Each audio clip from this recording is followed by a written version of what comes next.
RTV app వార్తల్ని క్షణాల్లో చదివే అవకాశం ఉంటుంది. ఒక న్యూస్ పేపర్, ఒక టెలివిజన్ ఛానల్ మీ చేతుల్లో ఎప్పుడూ ఉంటాయి. పథకం స్టార్ట్ అయినప్పుడు ₹1,00,000 స్టార్ట్ అయింది కుటుంబ భరోసా. అంటే మొదటిది 1,50,000 ఇచ్చాం చాలా రమణ గారికి.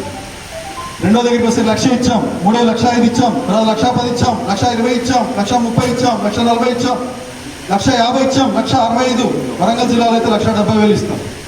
స్టూడియో షార్ట్ సర్క్యూట్ అయిందంటే 10,000 ఇస్తున్నాం. వరంగల్లో 6 స్టూడియోలు మునిగిపోతే ₹10,000 చూపించినాం. భద్రాచలంలో వరదలకు స్టూడియోలు మునిగిపోయినాయి, ఇళ్ళు మునిగిపోయినాయి అంటే దాదాపు ₹1,35,000 ఇచ్చాం. స్టూడియో కాలిపోయిన డబ్బులు ఇస్తున్నాం. యాక్సిడెంట్ అయిన ఫోటోగ్రాఫర్కి 2 నెలల పైన పని చేసుకోలేని స్థితి ఉంటే ₹10,000 నేరుగా వాళ్ళ అకౌంట్లోకి పంపిస్తున్నాం. జిల్లా నుంచి 5,000 వేరే ఇస్తున్నారు. ₹10,000 ఆర్థిక సహాయం ఇస్తుంటే ఇప్పటికీ ₹20 లక్షలు ఇచ్చాం. 200 మంది ఫోటోగ్రాఫర్లకు ఇచ్చాం. నా మొబైల్ చూస్తే, గ్రూపులో చూస్తే కాళ్ళు ఇరిగిపోయినాయి, చేతులు ఇరిగిపోయినాయి, తల పగిలింది, సర్జరీలు. ఇవాళ మనం 1,65,000 ఇస్తున్నాం. అప్పుల బాధ తాళలేక నాట్ ఓన్లీ వరికుప్పల గోపి మీరు చూస్తున్నది. వరికుప్పల గోపి ఎలా చనిపోయాడంటే అనారోగ్యంతో చనిపోయాడని గ్రూపులో కుటుంబ భరోసాలో పెట్టాం. కానీ ఎలా చనిపోయాడో ఆ రోజు రాత్రికి నాకు ఇన్ఫర్మేషన్ ఉంది. ఎందుకు అలా పెట్టాము? ఫోటోగ్రాఫర్స్ భయపడతారు, ఇబ్బందులు అవుతారు. కానీ ఒక రాష్ట్ర అధ్యక్షుడిగా గడిచిన 12 డెత్లలో 4 సూసైడ్లు ఉన్నాయి.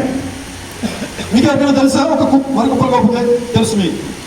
12 మందిలో 4 సూసైడ్ చేసుకుంటున్నారంటే రాష్ట్రంలో ఫోటోగ్రాఫర్ల పరిస్థితి ఎలా ఉందనేది రాష్ట్ర అధ్యక్షుడిగా ఉండే దొరకపోద్ది అనమాట. ఆర్థిక పరిస్థితులు ఏంటి, మీరుంటున్న పరిస్థితి ఏంటి? మరి నిర్లక్ష్యం ఎందుకు? ఈ ₹10 కట్టడానికి నిర్లక్ష్యం ఎందుకు? కాదు, ఈ దేశంలో ఎక్కడైనా ఏ సంఘం అయినా మనిషి చనిపోతే ఆ సంఘానికి సంబంధించి గవర్నమెంట్ ఎంప్లాయ్ అయినా వాళ్ళ పిల్లలకి ₹5,000 ఇచ్చే సంఘం ఏదైనా ఉందంటే చూపించున్నారు. ప్రతి సంవత్సరం ₹5,000 ఇస్తూ వస్తున్నాం.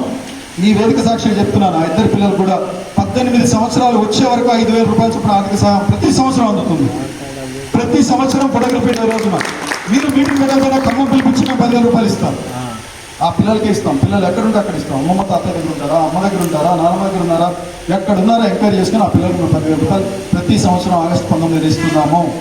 గడిచిన సంవత్సరంలో 4 లక్షలు ఇచ్చాము, అంతకు సంవత్సరం 3 లక్షలు ఇచ్చాము. వచ్చే సంవత్సరం దాదాపు 8 లక్షలు పట్టుకురావాలి. మీరు జస్ట్ అట్లా ₹10 కొడితే మీ మండలాధ్యక్షుడు చెప్పింది చేస్తే మీ పని అయిపోయింది. రేపు పొద్దున పిల్లలు పెరిగారా తగ్గారా? లాస్ట్ ఇయర్కి ఇయర్కి పిల్లలు పెరిగారా తగ్గారా చెప్పండి? ఇలాంటి పిల్లలు ఎంతమంది పెరిగారు? మీకేమైనా పెయిన్ ఉందా? దానికి సంబంధించిన వ్యవస్థను నిర్మాణం చేయాలంటే ఆయన గురించి కష్టపడుతున్నాం. ఈయన పట్టుకొని చార్టెడ్ అకౌంటెంట్ దగ్గర పరిచయం చేసి వెళ్ళిపోయాడు. ఇప్పటికి 100-200 కాల్స్ అటెండ్ చేసి ఉంటారు. నిన్న కూడా కాల్స్ అటెండ్ చేశారు. ఎందుకు అటెండ్ చేస్తున్నావు తెలుసా? రేపు పొద్దున ఆ పిల్లలకి నేను అధ్యక్షుడిగా ఉన్నా లేకపోయినా ఒక వ్యవస్థ నిర్మాణం జరగాలి. నేనున్నా లేకపోయినా ఈ వ్యవస్థ కొనసాగుతూ ఉండాలంటే 18 ఏళ్ళ వరకు ఇస్తామని చెప్పామంటే వాళ్ళు 18 ఏళ్ళు కాదు, రేపు ఉంటానో ఉండాలని తెలియని పరిస్థితుల్లో మనం బ్రతుకుతున్నాం. మరిన్ని వీడియోస్ కోసం ఛానల్ ని సబ్స్క్రైబ్ చేయండి. లేటెస్ట్ అప్డేట్స్ కోసం వాట్సాప్ ఛానల్ ని ఫాలో చేయండి. అండ్ లింక్ డిస్క్రిప్షన్ లో ఉంది.